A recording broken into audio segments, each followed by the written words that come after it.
interesting. Okay, so can you say your name and also, if you were willing, your birth information in case we want to go look at a chart? Yes. Is that okay? Go ahead.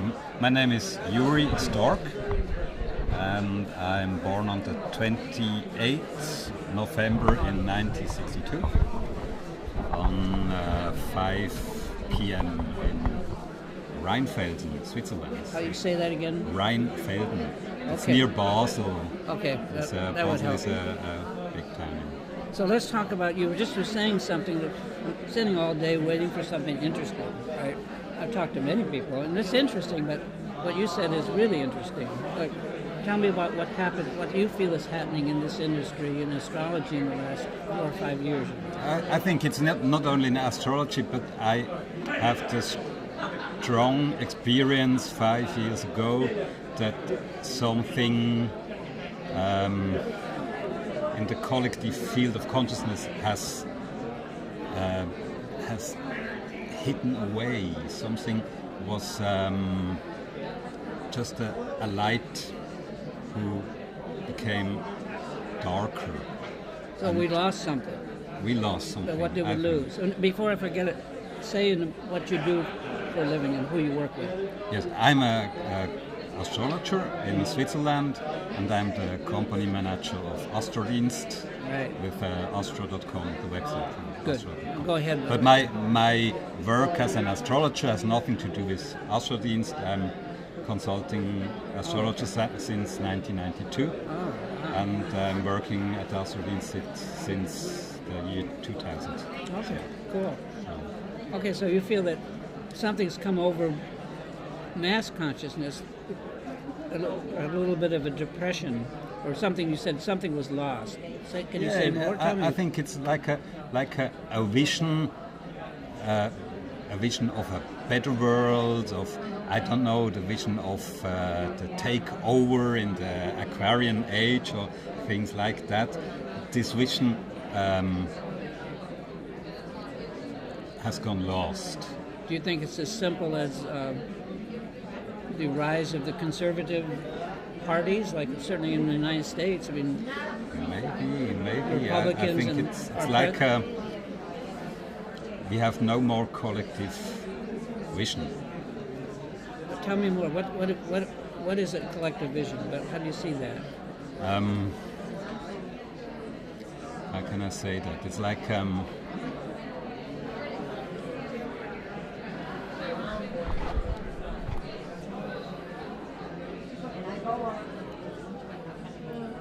yes, it's difficult to explain. It's like we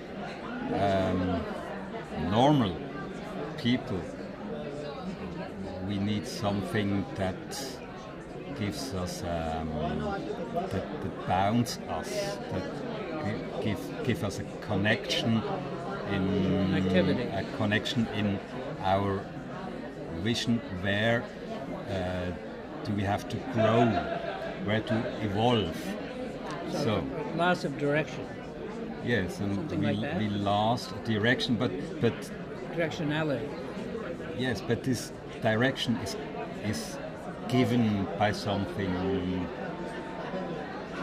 bigger than individual.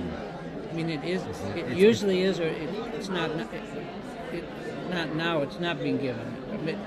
We're not simply being misdirected. Or is that what I'm trying to understand? What you're saying? But you're saying that last part, that our direction is being overwhelmed by something else. Is that what? Just say it again if you can. Just repeat what you said. That might help. Yeah, I think for me it's like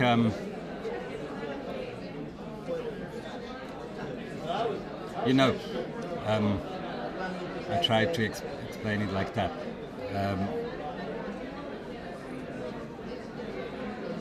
The collective needs a myth, a mythos. That we need a myth. We need a myth. It's like food. Yes, it's right. like food. And without myth, we stay hungry, and we have no collective myth.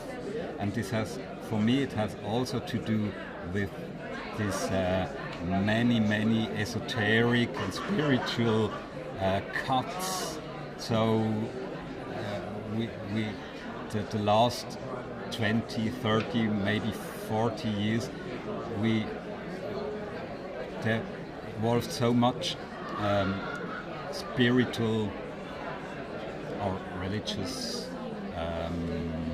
ideas, Buddhism, Islam, Christian, and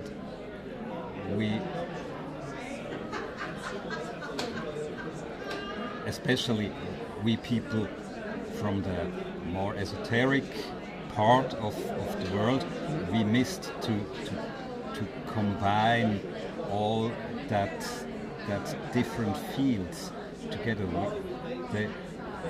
So we're missing like a synthesis. Yes. So we're not communicating also. We communicated a lot, but we didn't do the work to find out what's the point. What's the point to where do we go? Where do we go as a collective? We never talk about that. We talked about how to make money, right. How to make oneself better, a better personality, do some shadow work, but we doesn't talk about for what reason, and for with what vision we are doing that. So once again, we've lost a sense of the illusion, at least, of going somewhere. Yes. But maybe that was only illusion, but what do you think is the solution? Do you have any ideas about how we could correct it, make a correction? I don't know. Okay. I don't know. Because the correction is, in my opinion, the correction is already working on that field. As much, I mean, it's already been corrected as much as we can. It's still not working. Is that Yes, what you're saying? it's the, I don't know the word, the Zusammenbruch. It's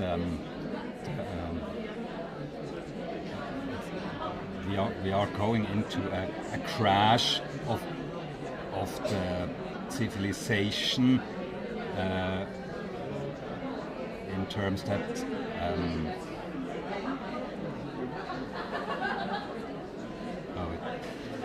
it's difficult for me to translate this in English. No, it's making you're doing fine. I mean, I'm just trying to think with you about what you're saying.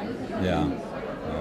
I mean, for me, the only answer to all of this has been, over the last 40 years for me, is an increased interest in and practical involvement with Dharma, with Buddhism. Mm-hmm. And I find that I don't know that it helps the collective, other than to whatever degree I can communicate to people, but it certainly helps me to become more clear about the nature of this life that we live, and what the Buddhists call samsara. And this is just what it's like, but it is pretty raw, and you can see it in our politics in the United States right now, clearly. It's pretty depressing. Mm-hmm. And the same with its effect on the arts and everything that would help to engender gentleness and softness and growth and creativity.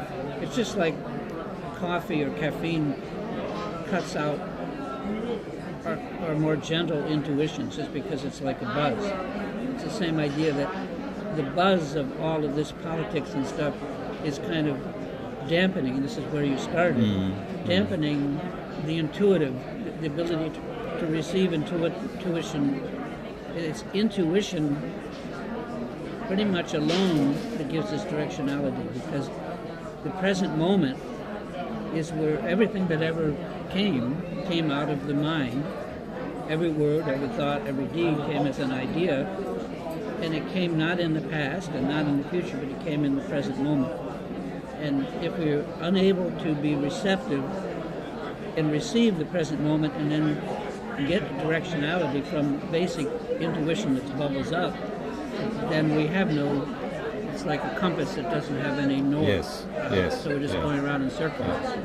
So I think I agree with you, but that's also what I just said. I think is the solution. But how do you can't legislate it.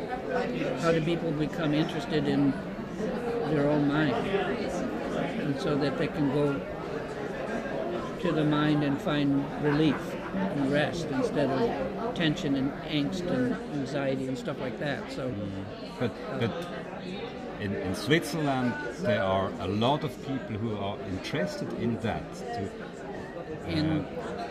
become clear in their mind. Dharma or whatever. There's some in America too. I mean, it's just first of all, it's very difficult. Yeah. Mind.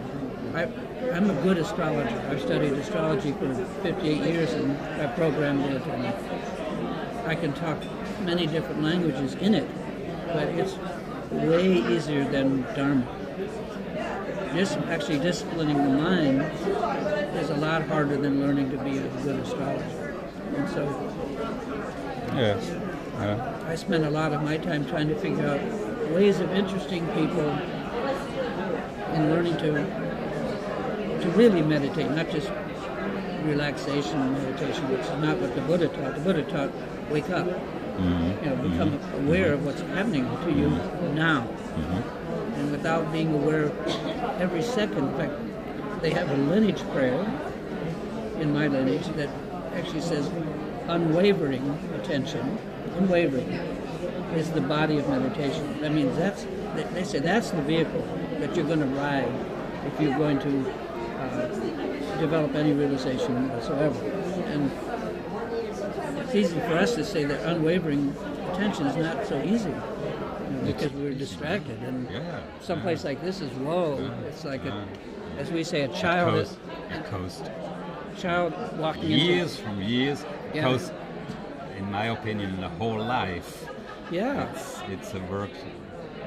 So that's why the Buddhists also believe and teach that although our personality, Michael Erlewine, will die, what drives that personality, the traces in what's called karma, is deposited in something called the alaya vijnana, which is also called the storehouse consciousness. It's that, which I say is like a great big riverboat slowly moving forward, that will, in a rebirth, this is how they teach it, those traces, that karma, will draw around itself another, not Michael Erlewine, but the same drive will choose from wherever I'm born a particular personality. So that's the long view. That's the view beyond trying to do it all in one life, which we'd like to do, but it's not so easy. And so that's what's called, they don't call it reincarnation because that's not what it is. That's a Hindu term. They call it rebirth. Because we don't remember who we are, and we're not the same person again. We're a person driven by the same essential drives. And those are the things that, according to Buddhist teachings, the Yogacara tradition, gradually migrate from lifetime to lifetime until we become fully enlightened. And it's not just starting now, it's been going on for each of us for eternity, basically. Just endless lives trying to get it right and not able to get it right. But I do my best to try to share Dharma with people. I blog every day on Facebook, mostly Dharma, and I'm pretty clear-headed. But if I had a video of a dog farting, people would like that better. Right? You know what I'm saying? It's just not able to interest enough people and not able to grasp it. So, but I hear what you're saying. To me, the answer is just what I said. It's develop the awareness of the present moment so that we can be refreshed by intuition so that we have the direction. And without that. This is also my work as an astrologer, because in a session I try to show the people, a client, that he is not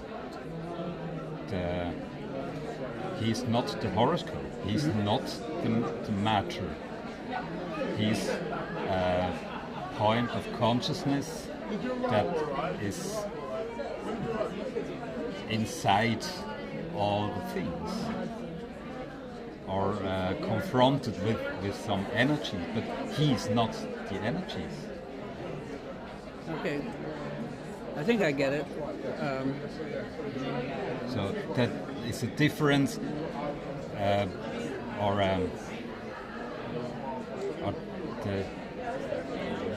we are the center of all the things. Each personality is like a middle, the middle point of the whole thing, and there are many middle points. Right, like nodes.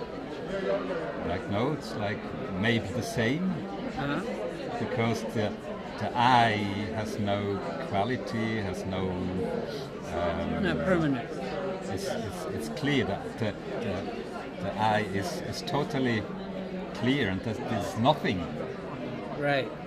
And so because it's nothing, it's not you can. It's not. It differs not from my eye. Differs not from your eye.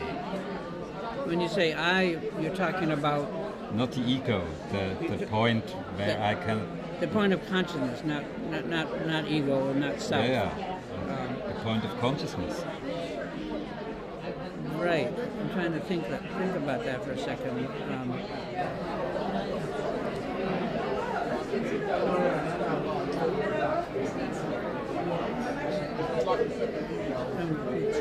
The way that I understand the Buddhist teaching is that at least my Tibetan teacher is 95 and doesn't speak English, but I've worked with him for 30 years.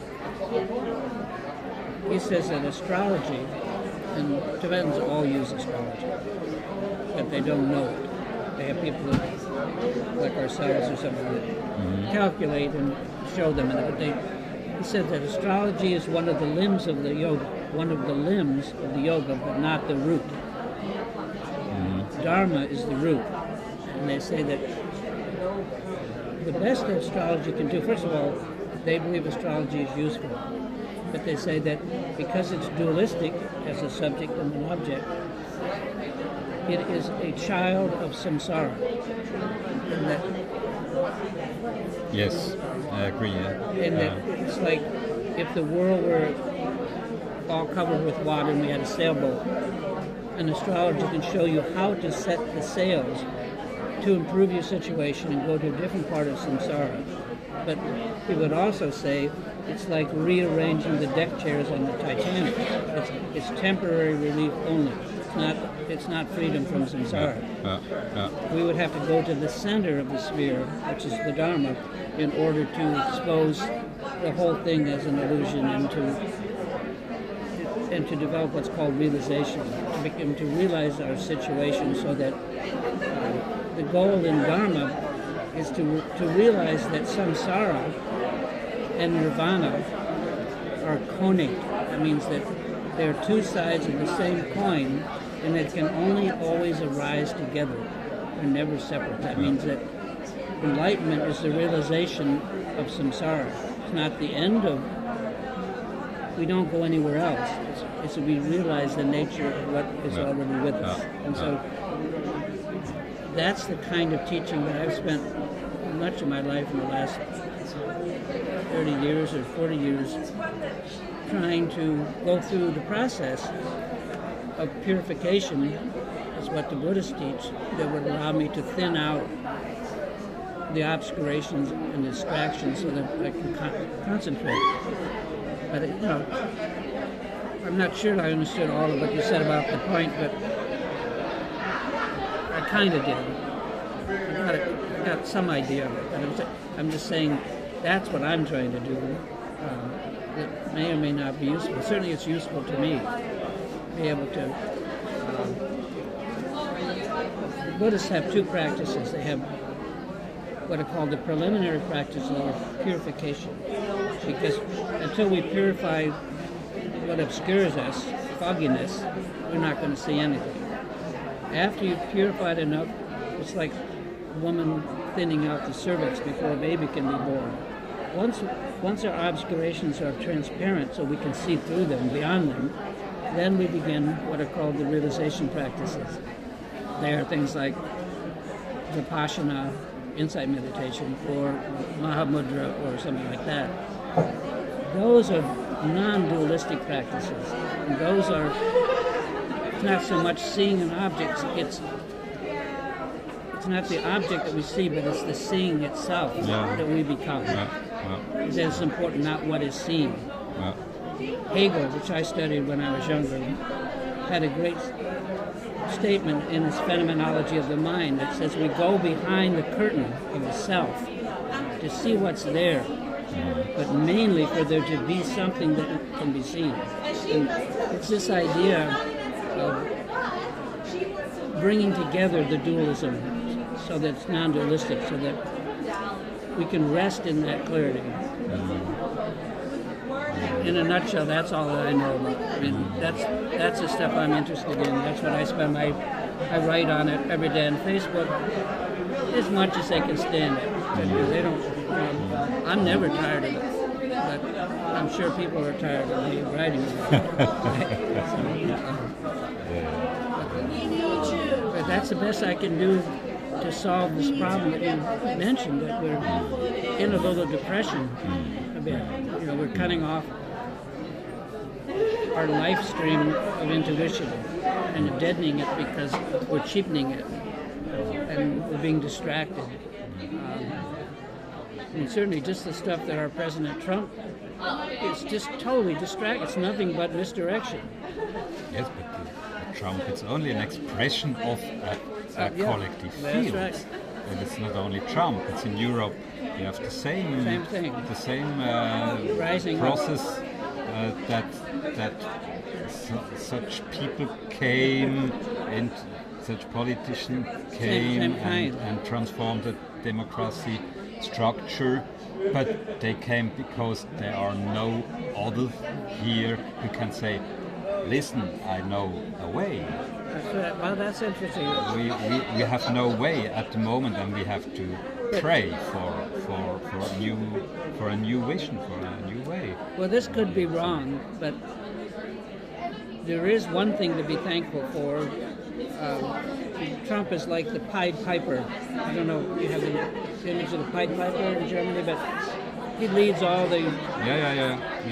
He's pulled all the rats out so we can see them. If he would just run them off the cliff and jump himself, we'd be happy. But we are seeing the problem like we've never seen it before. All of this right-wing stuff, these haters and dividers were there. And they've become stronger and stronger, but they're also visible. They weren't visible before, but they were still there. So this is almost like the way the body heals itself. First, it becomes very painful, and then there has to be the other side to this whole thing. There has to be a healing. All this stuff that's being exposed has to then evaporate at some point. It cannot. Nothing stays the same. Everything changes. So, and everything changes in a pretty clear way, not just randomly. And so, maybe we're going through a very difficult time of looking at ourselves. Certainly, I'm looking at our whole nation and going, "Whoa, what the fuck?" Right? But there may come another time where we begin to eliminate them, to vote them out, or there's a change of consciousness where we remember to love one another, help each other, and that once again becomes something that is viable instead of just an idea. So that's the only thing I can imagine happening, is that we're going to turn the corner on this stuff. I don't think it can go with nothing. My daughter's a singer, pretty well known, and I know. She writes a wonderful thing. She says, trouble in her song, she says, trouble ain't built to last. Even trouble has an end. It doesn't go on forever, right? So I don't think that we're just going down the tubes. I think that we're taking a hard look at everything, and there has to be another side to this. And the macrobiotics say the bigger the front, the bigger the back. So we're seeing a pretty big front, but there must be a reaction coming to that that is different from that. It's a remedy for that. That's my guess. But certainly this has been the most interesting conversation I've had all day. So whether you think you have bad English, you don't. Your English is okay. You communicate. That's what's important. So the other team members here? Alois is also here. And how do you say his name? Alois? Alois Trandl. Alois. Oh no, I know his name, but it's always Alois. I never fully understood how to say that. Alois. How's he doing? Good. Yes. Good. Yes. Good. He's good. That's great. So we are here for the whole conference. Me too. I think I'm pretty tired, but. Yes, me too, because I have a jet lag. Oh, you do? Yes. Oh, I see. Wow. Not strong, but yeah. A little bit. Cool. Yes. Okay. Good. Thank you for conversation. Well, it was good. So, right? Yeah. Yeah. This is the kind of conversation I'd like to have. So. Yeah. Me too. Yeah. This is so, and I've had a bunch of them all day long, but not talking. This is more Dharma. I mean, I'm really would be happiest at a Dharma conference. Yes. Because you get people who actually have training. Yeah. But astrology, as you said, astrology is on the outside. It is on the outside. Things. And there are not so many. I do not know so many astrologers who are aware of this inner point. No, well, astrologers. It's a lot of controlling and. Well, I think it came out of wherever Copernicus was. Was he in Germany? The what? Copernicus. Yes. I mean, he pointed out 400 and some years ago that everything doesn't revolve around us. You know, the sun, we revolve around the sun. And astrologers never took that chart, the heliocentric chart. They never accepted it. And for all these years, they've clung to this idea that, and I think that's why astrologers are impoverished. Most of them can hardly make money. They have no real place in society. And this is a fringe group, right? It's not. Astronomers are mainline. One of the two oldest professions, that and botany. So they did something right in terms of making a living. And astrologers keep thinking, well, people don't accept them, that society's wrong. But really, it's something in ourselves as astrologers that has to change in order for us to make a living. I mean, I was able to make a living, but I've done a lot of other things, and like make programs, like make money, and you guys are doing the same thing. So that just shows that's pretty intelligent. That's pretty good, right? But it's depressing to me that I can't do anything to help these people, other than point out that they really should look at that heliocentric chart also and not think of it as, because the Earth chart is just, the geocentric is just a picture of the solar system, just a view, right? You think that we would want to know what we're taking pictures of, which is the whole solar system as it is in itself. But there's a skew to it. It's off center. It's not. So trying to bring those two views together, I've spent a lot of my life for nothing, in the sense that no one is interested. Although I'm talking about it tomorrow morning. I have a talk on the helio chart, which I call the Dharma chart, and the geo chart, which I call the Karma chart. I'm trying once again to see whether. But I've done everything I can do. I've made pictures. I've made little tarot cards, any way to make it simple. But they don't take the realization. And the realization would be empowering. That means their attention, their focus, their identity would transfer from the geocentric chart to the helio. It happened to me because I programmed it randomly because I had to do all this programming and I didn't know what a helio chart was. But as I begin to discover it, it's very different. It's not just another chart. it's a different center, a different center, and the more I studied it, the more, after a while, I no longer thought of myself as the geochart. I thought of myself who I was, who I really am, is the helio chart. And that's called an empowerment, transmigration of attention.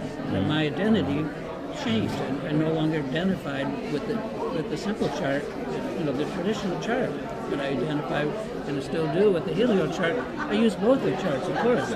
One is my situation, the traditional, and the other one is who I really am and where I live, my direction. That's in the helio chart, better than in the geo. So anyway, blah, blah, blah. That's just me, as I say. That's what I'm doing. But I went and had to learn Dharma because it gave me what I could never get out of the chart. It gave me the depth and the clarity that astrology can't do. Astrology can only make us more comfortable in this world. It can't ever release us. So I think we need release. Anyway, those are my thoughts. I'm sorry to go on and on, but that's what I do.